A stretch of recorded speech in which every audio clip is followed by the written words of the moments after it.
Arak sawah lai. Kembali lagi bersama gua di Sakahayang Review. By the way, apa kabar kalian para pecinta film Thailand? Persiapkan wipi tetangga kalian untuk menonton film yang satu ini, di mana film ini berjudul Graveyard Horror tahun 2025. Tapi sebelum ke filmnya, Sakahayang kasih tahu dulu jika film ini merupakan kompilasi segmen horor seperti film VHS. Kalau ada yang masih nanya kenapa filmnya gak nyambung dan putus-putus, elah keterlaluan. Oke lah, karena sudah jelas, mending kita langsung saja ke pembahasannya. Dan jika kalian suka dengan channel ini seperti biasa, saya langsung break aja biar gak ketinggalan video menarik lainnya dari Sakahayang. Untuk cerita pertama, kita akan mulai dengan kisah gangguan jin gabrut. Segmen pertama ini diawali dengan proses pemakaman yang dilakukan oleh warga desa Kangkung Hasem pada jasad seorang muslim bernama Ahmad.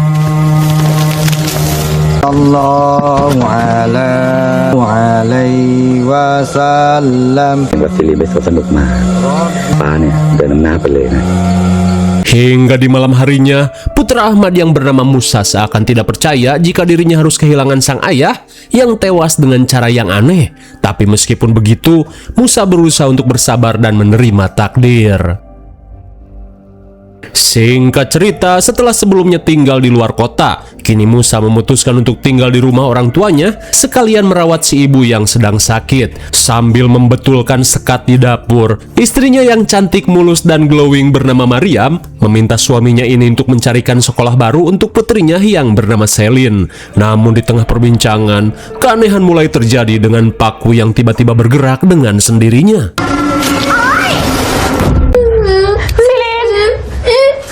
Astagfirullah, sontak mereka pun kaget saat melihat Selin kacugak paku.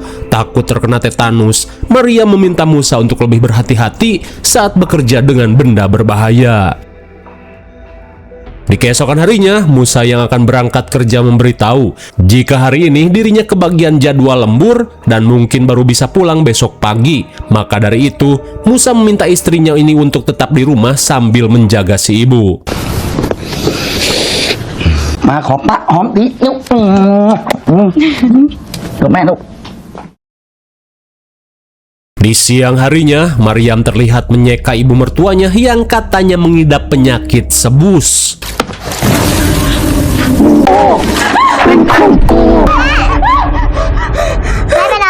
Sontak Mariam pun syok parah saat mengalami kejadian aneh pada mertuanya yang bernama Ikoh Chunihin. Di tengah rasa syok, Mariam bergegas mengajak putrinya pergi ke kamar.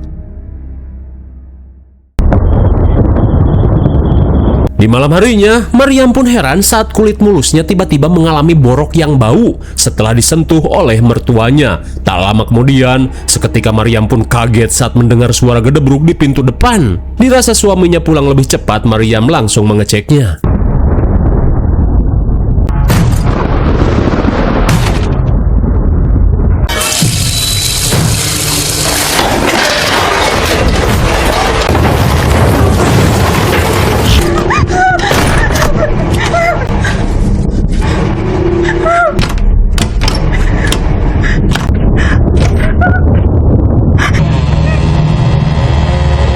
Di tengah kengerian yang semakin menjadi, Mariam pun berniat untuk kabur.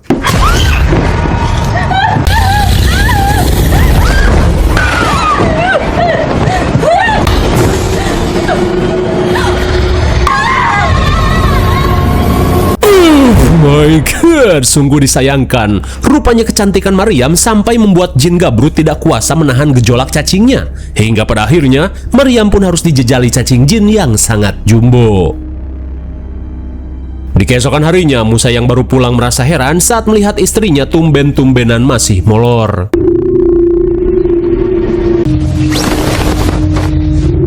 Seketika Musa pun syok parah saat istrinya yang mulus tiba-tiba mengalami borok di sekujur tubuhnya. Rupanya gabrutan jin semalam telah mencemari tubuh Mariam hingga ke tahap buduk kronis. Di malam berikutnya, ketika Musa sedang menidurkan putrinya, di saat itu pula keanehan kembali dialami oleh Mariam.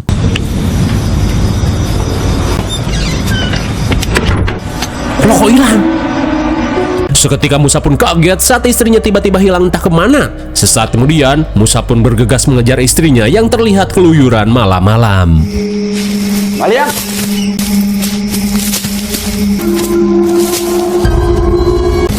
Sudah, Maryam. Bagaikan kucing mau berak, Musa pun syok saat istrinya sedang sibuk menggali tanah pemakaman.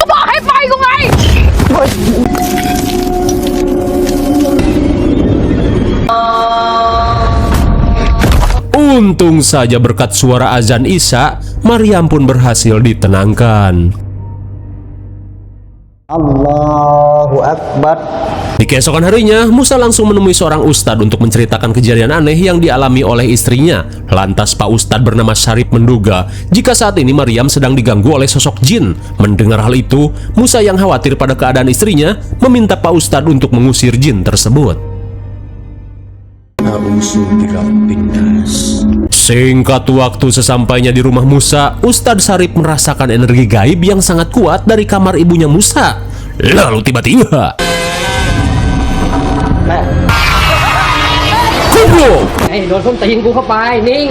melihat ibunya ditendang menggunakan teknik aparat, jelas saja Musa tidak terima. Namun si Ustadz berkata jika sosok itu bukanlah ibunya Musa.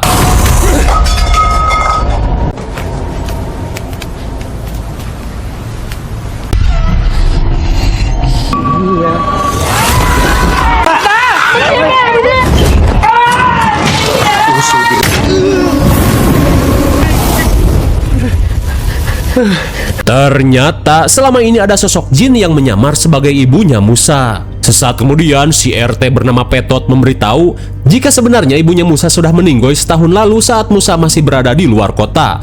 Lalu tiba-tiba dikira sudah pergi, kali ini si jin malah mengendalikan tubuh Maryam. Di saat itu pula, Musa yang panik meminta si jin ini untuk segera keluar dari tubuh istrinya. Lantas, jin ini berkata jika dirinya akan mengambil tubuh Maryam guna dijadikan selir di alamnya. Maka dari itu, jin ini meminta Musa untuk bersiap menjadi duda. Maryam.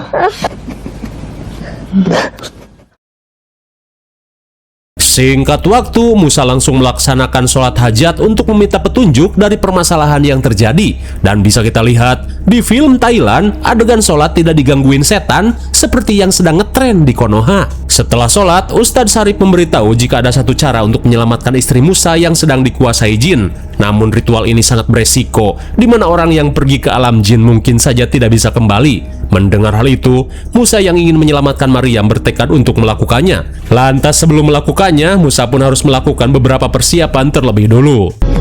แต่วิธีนี้ค่อนข้างเสี่ยงเราจะใช้มาเรียมเป็นเหยื่อล่อไม่ให้เข้าหาเมียมึงได้ Hingga di malam harinya sebelum melakukan ritual, Syarif berniat memberitahu Musa terlebih dulu, di mana Musa hanya memiliki waktu untuk kembali sampai matahari terbit, dan jika terlambat Musa akan terjebak di alam jin untuk selamanya. Dirasa sudah jelas, Musa diminta untuk bersiap. Saloda sayang ayahku adalah si biyadihi malaku Wallahu wahad amlahu samad lam yalid.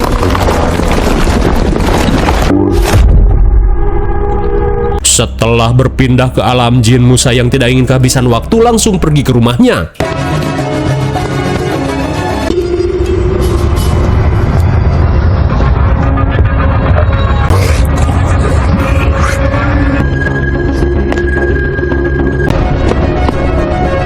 Setibanya di rumah, Musa langsung mencari keberadaan jin yang mengganggu istrinya.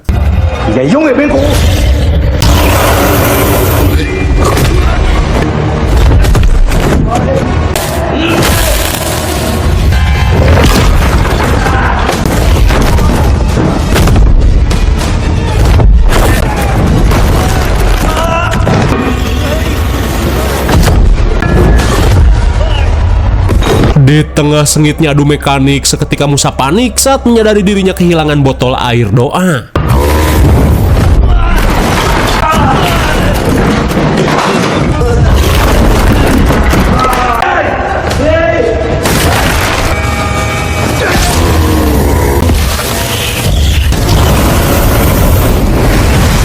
Wajir, untung saja Musa masih sempat menghindari fatality Scorpion yang mematikan.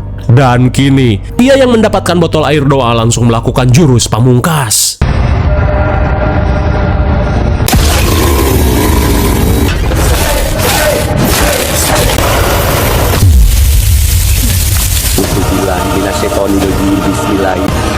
sadar si dia dihimalem.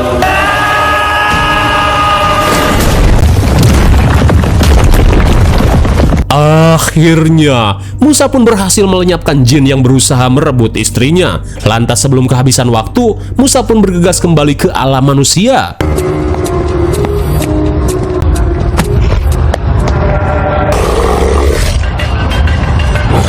Namun di tengah pelarian, Musa pun panik saat keberadaannya malah diketahui oleh skuad jin kafir.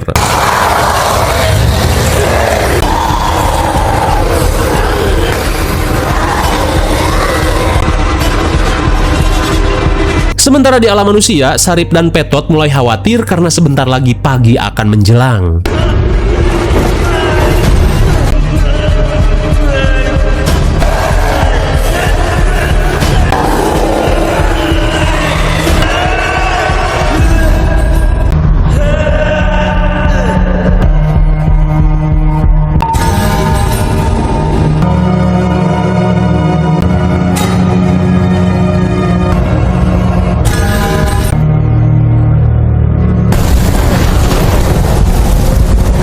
Sungguh disayangkan akibat terlambat pulang, Musa pun harus lenyap bersama sekuat jin saat matahari mulai bersinar. Lantas bagaimanakah nasib Musa?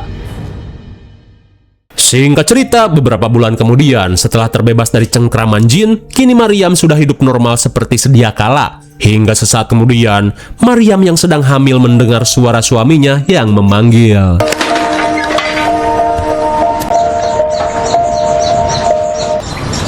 Kaya. Sungguh malang, Musa yang tidak bisa kembali ke alam manusia hanya bisa memperhatikan keluarganya dari alam jin. Apalagi saat ini, istrinya sedang hamil yang entah dari benih siapa.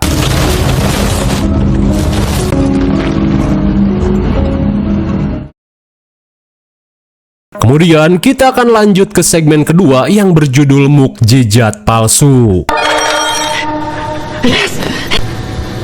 Segmen kedua ini diawali dengan seorang karyawan doyan nyelot yang bernama Garit. Setelah mendapat kemenangan palsu dari situs haram, Garit langsung pulang sambil membawa belanjaan keperluan putranya yang masih bayi. Namun setibanya di kontrakan, seketika Garit panik saat melihat kontrakannya yang amburadul bak diacak-acak DC pinjol. Di tengah kepanikan, si ibu memberitahu jika saat ini istri Garit sedang dirawat di rumah sakit setelah diserang oleh kawanan penagih hutang.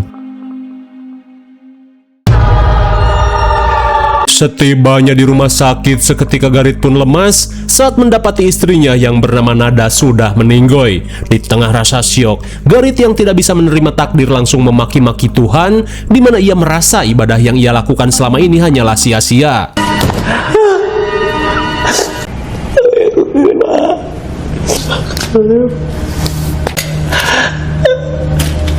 Di tengah kesedihan yang mendalam, ia pun memohon agar istrinya bisa kembali hidup, di mana Garit rela melakukan apa saja. Hingga sesaat kemudian, sesuatu yang aneh mulai terjadi.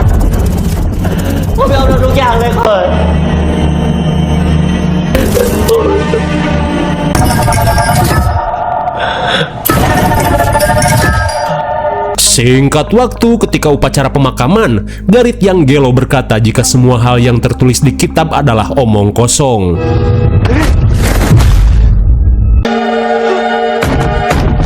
Namun baru saja ngebacot, seketika Garit heran saat mendengar suara gedoran dari dalam peti.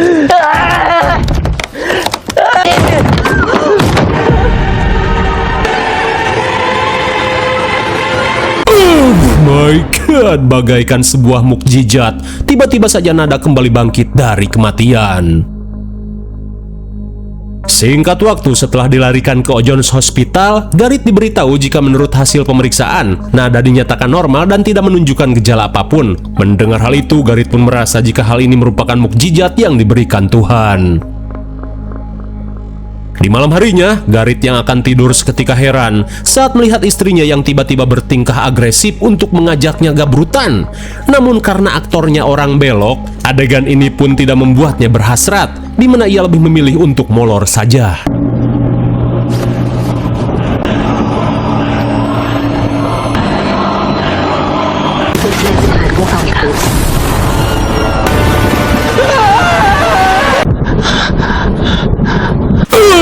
My God, Saking muaknya pada Garit yang cuek, si iblis ini langsung menunjukkan wujud aslinya hingga Garit langsung terbangun.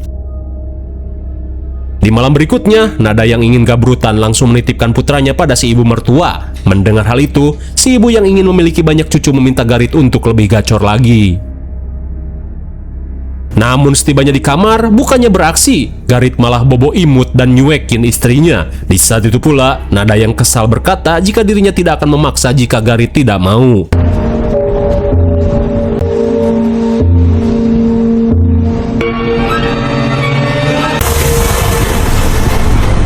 Ternyata kehidupan Nada bukanlah dari mukjizat, melainkan ada sosok iblis orai kadut yang merasuki jasadnya.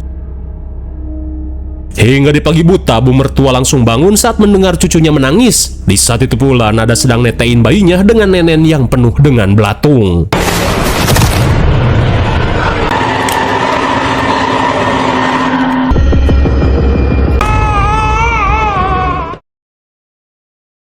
Di keesokan harinya, Garit dan keluarganya terlihat kedatangan seorang pastur yang bernama Kajo untuk menjenguk keadaan Nada, di mana ia merasa curiga dengan mukjizat yang diterima oleh Nada. Lantas untuk mengetesnya, pastur Kajo meminta Nada untuk memimpin doa.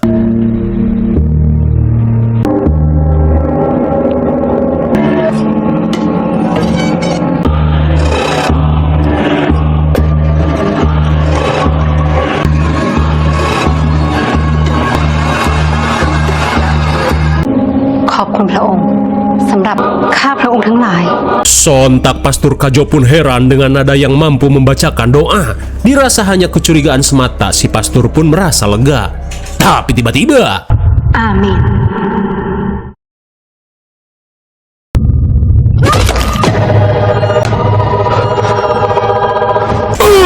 My God, rupanya doa yang dibacakan iblis orai ini hanyalah tipuan, di mana sebenarnya ia telah merapalkan sihir untuk mengambil jiwa semua orang.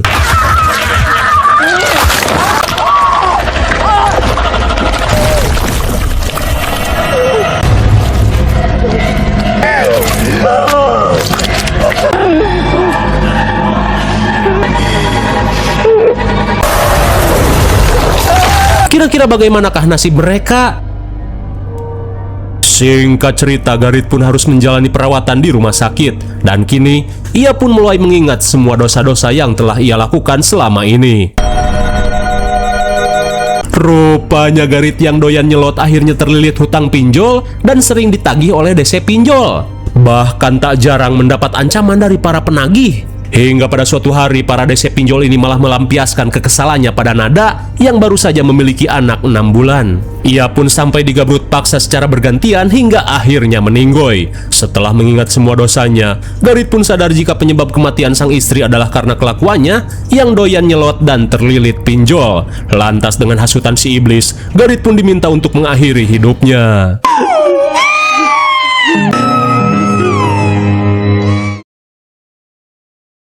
Setelah melihat kematian tukang nyelot yang mengenaskan, kali ini kita akan lanjut ke segmen yang terakhir berjudul Kuburan Bocil. Segmen terakhir ini diawali dengan seorang primadona sapintrong bernama Siti. Dengan gayanya yang bombastis, Siti bersiap untuk menunjukkan kemampuannya sebagai top global kampung pakcoy.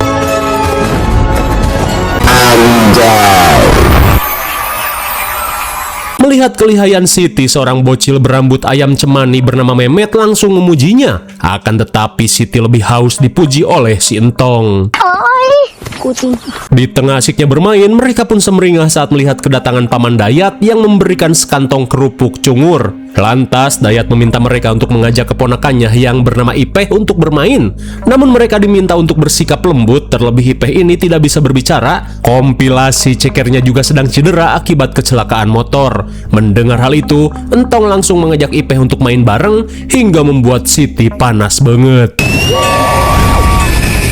Melihat bestinya kesal, bocil botai sejak dini bernama Bool tiba-tiba ngide dengan meminta Ipeh untuk main sapintrong. Meski Entong berusaha mencegah, namun kalau tidak digubris si Bool ini akan tantrum.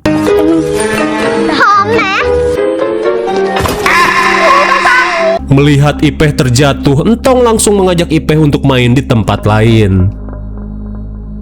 Di malam harinya, Siti terlihat merayakan ulang tahun meski tanpa diiringi lagu Jamrud yang biasa disetel di kafe-kafe.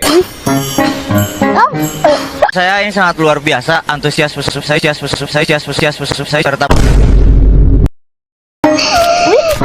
Setelah meniup lilin, si Bool langsung memberikan hadiah jepit laknatnya pada Siti, sementara si Entong memberikan Siti segambreng parsel sisa lebaran. Hingga tak lama kemudian, Siti pun kaget saat melihat si Memet datang sambil membawa kardus gede, dan setelah dicek, Siti pun semeringah saat Memet menghadiahkannya sebuah boneka.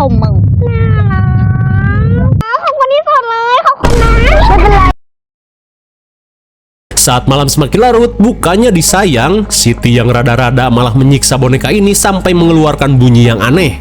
Dirasa ngeri, ia pun memutuskan untuk segera molor.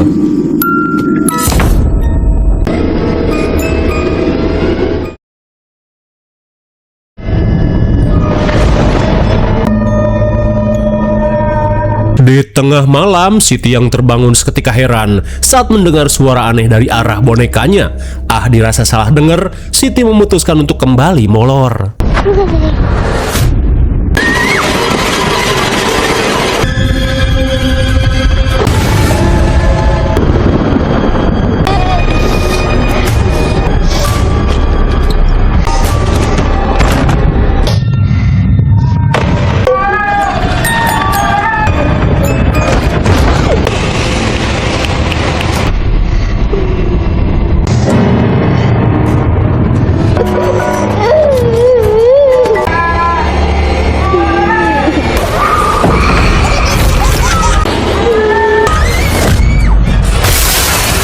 Anjay, bagaikan Ronaldowati, Siti yang ketakutan seketika mengeluarkan tendangan maut hingga menembus jendela kamarnya. Sementara di sisi lain, Entong yang sedang molor tiba-tiba mengalami kejadian aneh.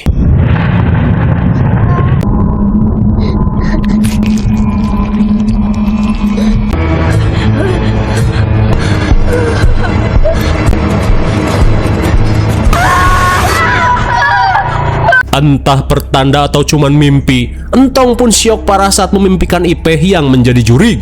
Hingga sesaat kemudian, ia pun mendengar suara gedoran dari arah pintu. Dengan gaya rambut kesetrum genset, Siti yang kesal langsung menanyakan dari mana Memet mendapatkan boneka setan ini. Lantas Memet langsung meminta maaf karena sebenarnya boneka ini ia dapat dari kuburan tua.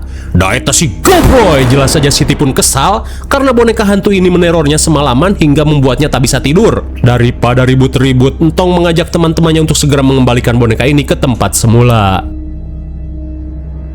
Singkat waktu kayak gak ada waktu lain, mereka pun mengembalikan boneka ini ke kuburan tua saat hari menjelang maghrib. Sambil digoblok-goblokin, Memet diminta untuk berdoa supaya boneka ini tidak lagi meneror dirinya.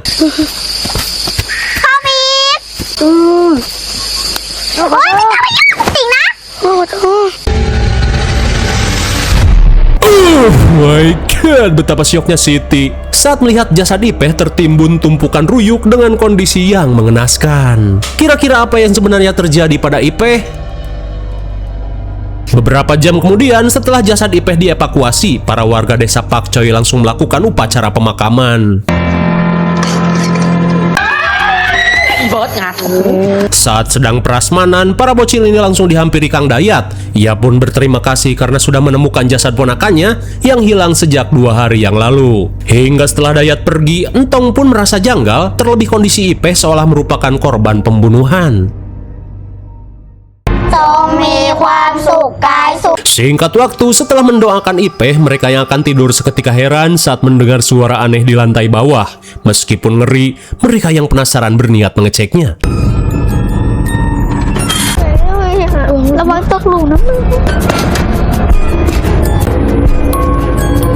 Betapa syoknya mereka saat melihat jurik Ipeh keluyuran sambil membawa bonekanya.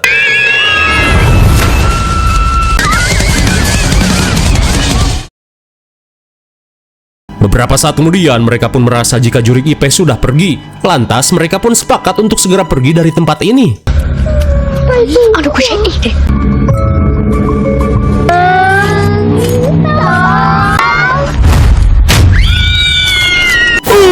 Oh my god, seketika mereka pontang-panting saat jurik Ipeh masih melakukan teror.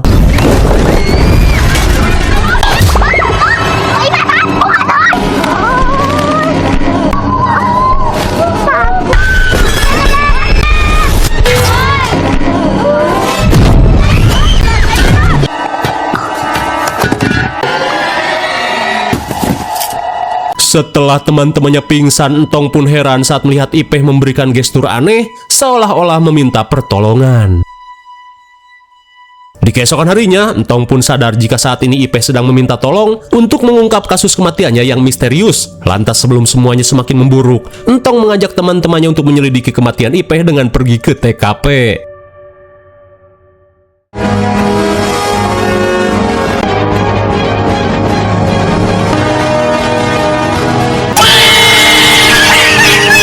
Sesampainya di kuburan, Entong mengajak teman-temannya untuk mencari barang bukti apa saja yang bisa mencerahkan kasus ini.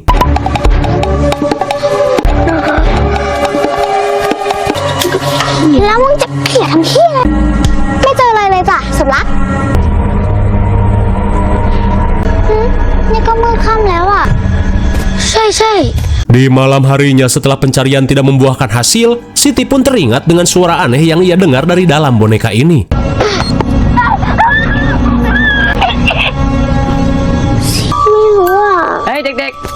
Di saat itu pula, Dayat yang baru beres berak menanyakan apa yang sedang mereka lakukan. Kemudian Siti berkata jika saat ini mereka sedang melakukan aksi detektifan.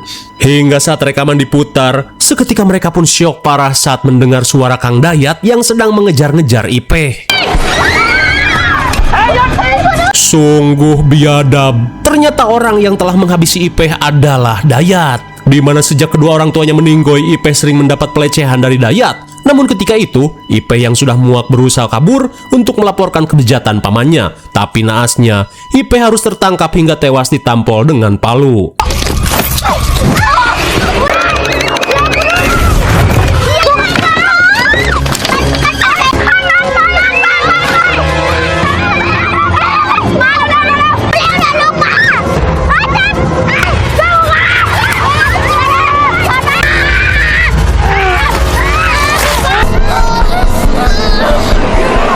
Untung saja Mehmet berhasil lolos dari kejaran Dayat berkat bantuan teman-temannya.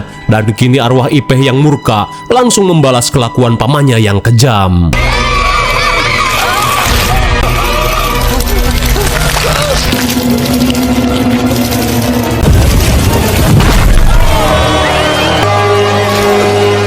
Akhirnya, dengan teknik kutukan Silent Hill, Dayat si predator pun modar dililit kawat berduri. Di keesokan harinya, setelah mengetahui kasus yang sebenarnya, para warga pun mulai menggelar upacara penghormatan pada mendiang Ipeh. Lantas mereka pun berharap arwah Ipeh bisa tenang di alam sana. Lalu, film pun sudah berakhir. Bagaimana film yang cukup mengerikan sekaligus menghibur lah ya? Menurut kalian, segmen mana yang paling mengerikan? Tulis di kolom komentar. IMDb untuk film ini adalah 5,1. Mungkin sedih saja review dan pembahasan film Graveyard Horror 2025. Jangan lupa like dan subscribe supaya kalian tidak ketinggalan jika ada video menarik lainnya dari Sekayang. Thanks for watching and see you on next video. Bye-bye.